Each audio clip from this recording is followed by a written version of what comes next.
da realidade circundante, como dizia Ortega y Gasset. Eu gostava tanto do Ortega y Gasset que na minha casa me chamavam de Ortega y Gasset, porque eu vivia dizendo, Gasset diz, eu sou eu e mis circunstâncias. Se não salvo a mim, se não salvo a elas, como me salvo a mim.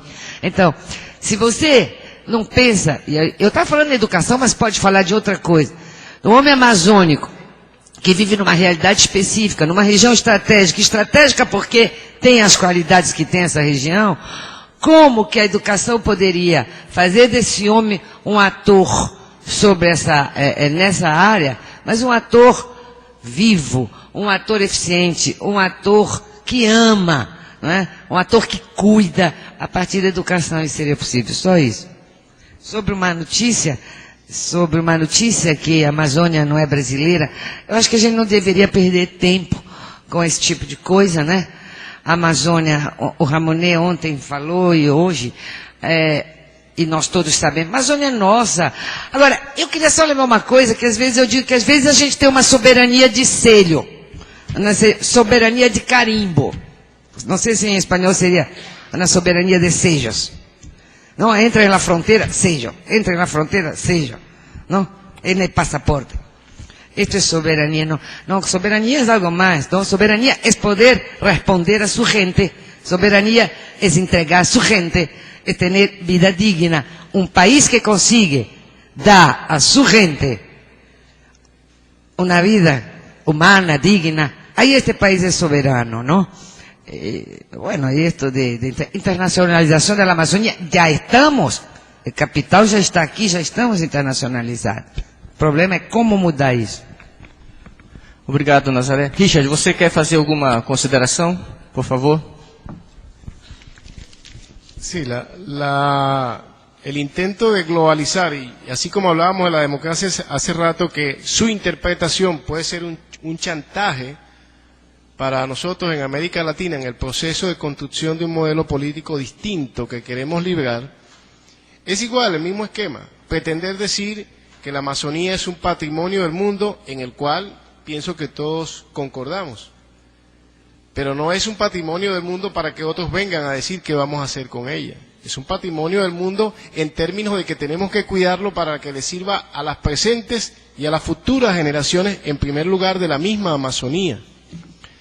Porque si no, la pregunta sería válida, o la frase, la afirmación, sería válida para otras riquezas en el mundo. Entonces tendríamos que decir que los bosques negros en Alemania son patrimonio de la humanidad y también nos pertenecen a nosotros. Y pudiéramos pensar en hacer uso de esos bosques.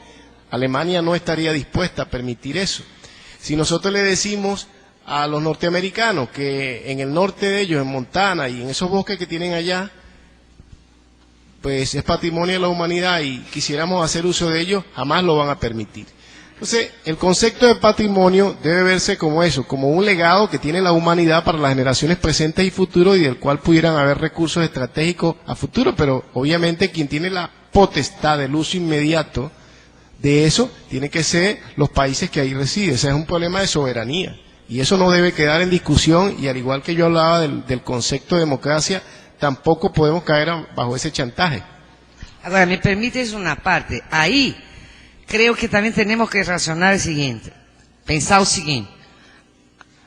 Acho que se a Amazônia é uma região estratégica para o planeta, em termos da importância dela para as mudanças climáticas, eu acho que a responsabilidade pela pobreza, pela conservação da Amazônia, não é só nós brasileiros. Porque veja bem, nós viemos de lições neoliberais e de histórias fordistas, desenvolvimentistas, que diziam que nós podíamos tomar crédito externo, que nós íamos nos industrializar. Depois vem e diz, não, tem que apertar o cinto, tem que diminuir a presença do Estado, o capital secou. E chegamos hoje e se diz, não, a Amazônia é importante para o mundo. Ok. O que eu acho é que todo o mundo é responsável pela Amazônia. Então, como nós podemos conservar a Amazônia com milhões e milhões de pessoas que têm fome? Eu, como pai, como mãe, não vou deixar de cortar uma árvore para ganhar R$5 se for para eu comprar comida para os meus filhos. A pergunta é, qual é a responsabilidade mundial pela superação da pobreza e pela conservação da Amazônia? Eu acho que essa é a questão que nós temos que colocar para o mundo, fraternalmente. Obrigado, Nazaré. Temos ainda a última pergunta, feita à doutora Raimunda. Por favor, Raimundinha. Do Tiago Antônio, do Instituto Mamirauá. Para o Estado, qual a importância estratégica de ações em educação ambiental e quais ações efetivas estão sendo realizadas nesse sentido? Tiago, o Estado, a nossa Secretaria de Meio Ambiente realizou agora a sua primeira conferência estadual de meio ambiente, e a educação ambiental foi um dos pontos para os quais se deliberou, né, como um aspecto a ser construído, uma política de educação ambiental articulada com o que nós temos já no Brasil.